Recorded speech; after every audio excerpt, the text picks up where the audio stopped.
So I'm Jasper Smith, also known as Mr. Build Wealth, and you can think of me as a financial concierge, and all I do is turn people into financial rock stars. So the business structure that an entrepreneur selects influences everything from the day-to-day operations to taxes to how much of your personal assets are at risk. It can also influence your plans for expansion, exit, and investor strategies. You should choose a business structure that gives you not only the right balance of legal protection, but also the benefits. So there's really 4 common business structures that I see quite a bit in the marketplace, and I'll kind of give a high-level overview of each one. The first, and which typically tends to be the most popular, is the sole proprietorship. You have partnerships, you have corporations, and you also have LLCs, or limited liability companies. So if we start with the sole proprietor, that's the easiest one.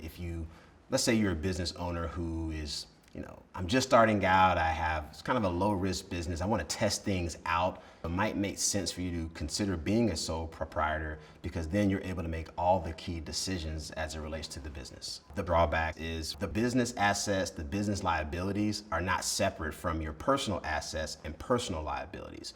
Another popular business structure is the partnership. So now it could be you and a friend.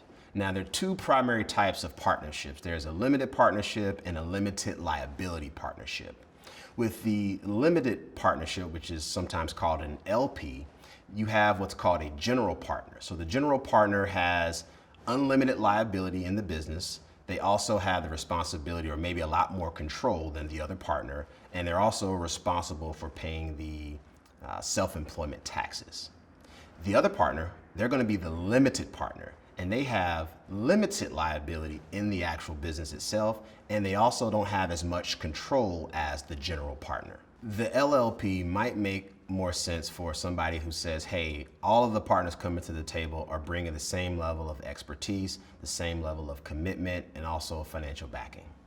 Next up is corporations. Generally speaking, a corporation is a completely separate entity. Upfront costs to start are a lot higher than your sole props and your partnerships or your LLCs.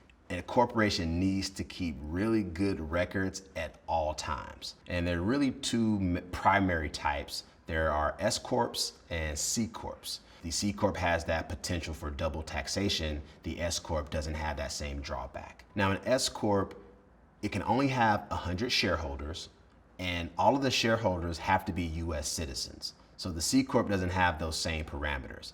Also with an S-corp, profits and some losses can pass through to the actual business owners. If you think about a C-corp, totally separate from the individuals who may start it. The corporation makes profit. The corporation pays taxes. The corporation can be sued. So you may be asking yourself, which corporation makes more sense?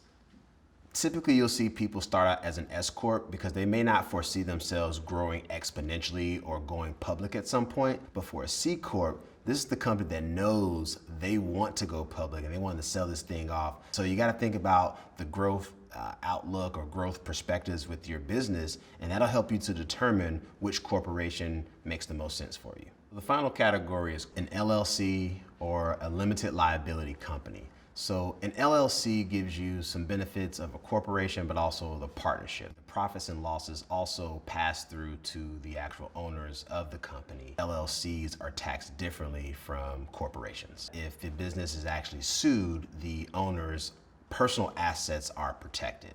So we've covered the 4 common types of business structures, but again, the real decision is up to you. There are a lot of things to consider as you structure your business. You got to think about who's in control, the liability, how you will be affected by taxes if you're considering growth and want to issue stock. So there are a lot of considerations you want to make which will dictate which is the best structure for you. And so if you're not 100% sure on where to start, there are a ton of resources that exist, one being the Small Business Administration. They have a ton of great information and resources to help you to decide how you want to structure your business. And what I would also say is, it's okay, no matter where you start, you can always change it. So just keep that in mind.